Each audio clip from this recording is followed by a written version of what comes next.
এখন আপনি কি করতে পারেন? What you can do to overcome the bad thinking from সালাহ। এক নম্বর যে আমলটি আপনি করবেন সেটি হচ্ছে রাসূল করিম সাল্লাল্লাহু আলাইহি ওয়াসাল্লাম, সকলেই পড়েন সাল্লাল্লাহু আলাইহি ওয়াসাল্লাম। ওমর ইবনুল আস রাদিয়াল্লাহু তাআলা আনহু একবার রাসূল করিম সাল্লাল্লাহু আলাইহি ওয়াসাল্লামের দরবারে আসলেন, এসে বললেন, ইয়া রাসূলুল্লাহ, ইয়া হাবিবাল্লাহ, নামাজ যখন আমি দাঁড়াই শয়তান আমাকে কুমন্ত্রণা দেয়, নামাজের ভিতরে বাজে বাজে চিন্তা দেয়, আমি কি করতে পারি ইয়া রাসূলুল্লাহ?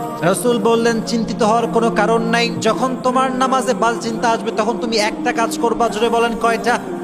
একটা। তখন তুমি পাঠ করবে, আমার সঙ্গে সকলেই পড়েন, আউযু বিল্লাহি মিনাশ শাইতানির রাজীম। এটা পড়বে এবং পড়ে একদম সামান্য একটা সুয়ের আগায় যতটুকু থাকে এই সামান্য পরিমাণ থুতু তুমি তোমার বাম দিকে, এটা আমার বাম দিক, এটা আপনাদের ডান দিক, আপনাদের যদি এখানে দাঁড়ান তাহলে বাম দিক কোনটা হবে? এটা, ঠিক আছে।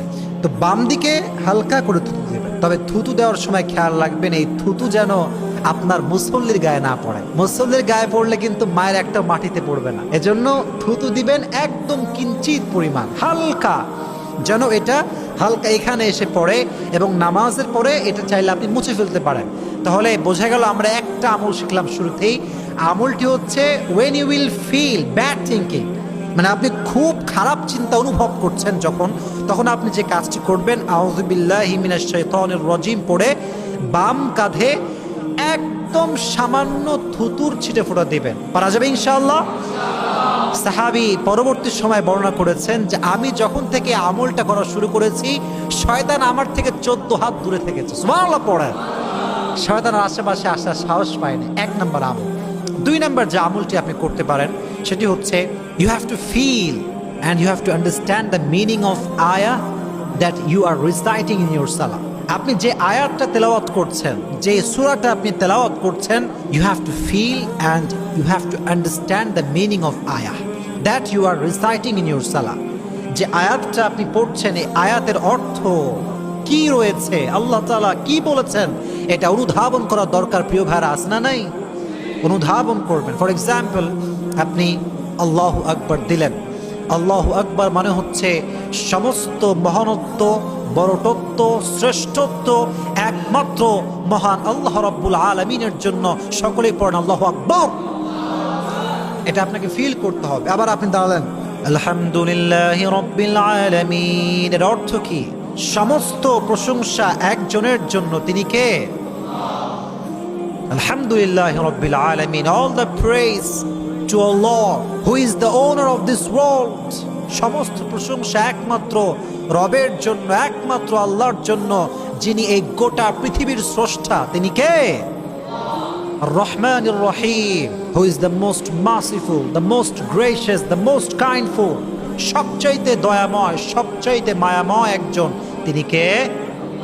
এই অর্থগুলো ফিল করতে হবে। আমি জাস্ট ফর এক্সাম্পল বললাম, যা আপনি তেলাওয়াত করবেন অর্থ জেনে জেনে পড়ার চেষ্টা করবেন। পারা যাবে ইনশাআল্লাহ?